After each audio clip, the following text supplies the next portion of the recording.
Assalamualaikum warahmatullahi wabarakatuh. Rahayu, rahayu, rahayu, salam jagat raya. Oke lur, kali ini saya akan menyikapi banyak pertanyaan dari dulur kita. Sebetulnya yang dulur-dulur pertanyakan hari ini sebetulnya sudah saya sikapi di video-video saya yang lalu, meskipun hanya suara saja tanpa rupa. Tapi kan sudah saya sikapi di video-video saya yang lalu. Akan tetapi demi sebuah persaudaraan, akan tetap saya sikapi apa yang sudah dulur pertanyakan.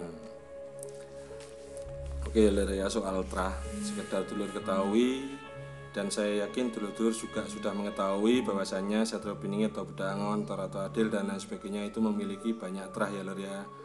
Mulai dari trah Da Kediri, trah Arya Wira Raja Pulau Dewata Bali, trah Sunda Galuh Pajajaran, trah Majapahit, dan masih banyak lagi trah atau genetik yang ada di dalam tubuh Satrio Piningit atau Budaangon atau Torato Adil dan lain sebagainya ya lur ya.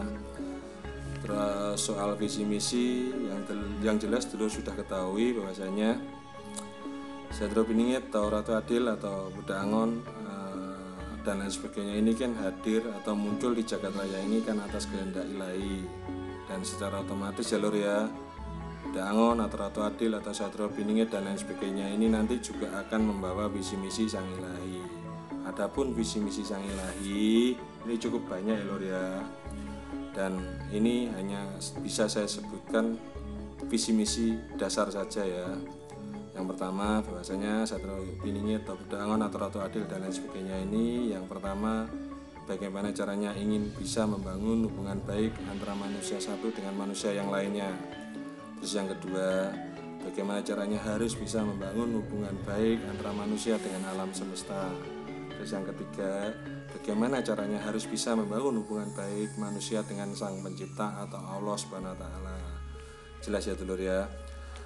Terus soal miskin harta, sekedar dulur ketahui ya lur ya, bahwasanya Satrio Piningit atau Budaangon atau Torato Adil dan lain sebagainya itu memang miskin harta lur, akan tetapi tidak miskin iman.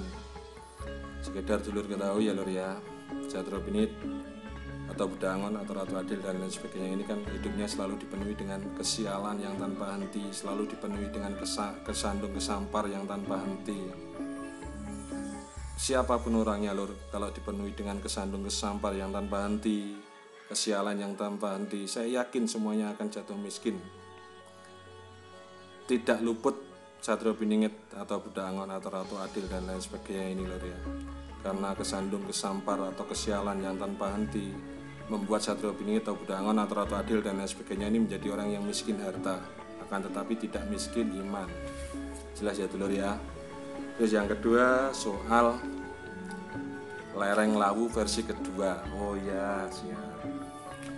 Sekedar dulur ketahui bahwasanya lereng lawu versi kedua itu kan dalam bait Jangka Jayabaya menyebutkan bahwasanya Satrio Piningit atau Budaangon atau Torato Adil dan lain sebagainya itu berada di timur lereng lawu, timur Bengawan. Dan di dalam Muga Siliwangi menyebutkan Satrio Piningit atau Budaangon atau Torato Adil dan lain sebagainya berada di lebak yang berbentuk mirip cawan dan berada di gunung yang berbentuk mirip perahu. Nah, sekedar dulu ketahui, dan saya yakin dulu juga mengetahui bahwasanya timur lereng lawu sejak dulu sudah ada yang namanya Bengawan atau Sungai Brantas. Di timur Bengawan atau Sungai Brantas ada lebak sumber mata air yang bernama Rawa Papar. Di timur lebak atau sumber mata air Rawa Papar ada anak Sungai Brantas atau anak Bengawan Brantas. Di timur anak Sungai Brantas atau anak Bengawan Brantas ada lebak lagi yang bernama lebak sumber mata air Kewahyuan. Di selatan lebak sumber mata air Kewahyuan ada dua petilasan. Yang pertama petilasan Eyang Sri Aji Jayabaya, yang kedua petilasan Eyang Resi Mayangkara. Di timur kedua petilasan itu ada gunung yang berbentuk mirip atau persis sekoci atau perahu kecil yang disebut dengan Gunung Kelut. Nah, waktu itu saya juga menyebutkan bahwasanya di mana ada titisan Krishna, di situ pasti ada titisan Siwa. Di mana ada titisan Siwa, di situ pasti ada titisan Arjuna, karena itu tiga kesatuan yang tidak bisa dipisahkan. Nah, waktu itu saya kan juga sudah mengatakan kenapa saya yakin Satrio Piningit itu asli Kediri dan domisili di Kediri, karena dasar itu ya lur ya. Dan alhamdulillah sekarang terbukti bahwasanya Satrio Piningit atau Budangon atau Ratu Adil dan lain sebagainya asli Kediri dan domisili di Kediri. Jelas ya lur ya. Terus soal usia Satrio Piningit atau Budangon atau Ratu Adil dan lain sebagainya itu usianya 40 tahun atau 41 tahun. Jelas ya lur ya. Terus soal hanya Satrio Piningit atau Budangon atau Ratu Adil dan lain sebagainya yang mengerti makna sesungguhnya Jangka Jayabaya. Sekedar dulur ketahui bahwasanya sekarang kan banyak lur ya fakta-fakta sejarah yang dibelokkan, fakta-fakta sejarah yang disalahartikan, fakta-fakta sejarah yang dihanguskan, fakta-fakta sejarah yang dihapus dan lain sebagainya ya lur ya. Sehingga ini semua membuat kita lupa jati diri kita sesungguhnya. Nah, kehadiran Satrio Piningit atau Ratu Adil atau Budangon dan lain sebagainya ini akan meluruskan dan akan menerjemahkan dan akan memberitahukan makna sesungguhnya ramalan Jangka Jayabaya itu ya lur ya. Paham ya lur ya di sini ya. Karena hanya Satrio Piningit itulah yang mengerti makna sejati ramalan Jangka Jayabaya itu lur. Paham ya lur ya di sini ya. Terus soal yang lainnya mungkin soal proses ritual atau proses perjalanan ritual Budangon atau Ratu Adil atau Satrio Piningit ya lur ya. Sekedar dulur ketahui 20 tahun yang lalu Budangon atau Ratu Adil atau Satrio Piningit dan lain sebagainya ini kan sudah tanpa kedua orang tua atau yatim piatu. Dia hanya hidup bersama adiknya. 10 tahun silam adiknya menikah, akan tetapi Satrio Piningitnya masih belum menikah.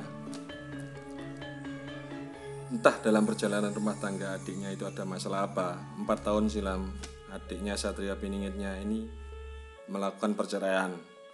Sebetulnya Satrio Piningitnya sudah mengingatkan agar tidak bercerai, akan tetapi adiknya tetap bersikukuh untuk bercerai. Nah, dari sinilah timbul kesalahpahaman dan permasalahan. Dan dari sinilah adiknya meninggalkan Satrio Piningit sendiri.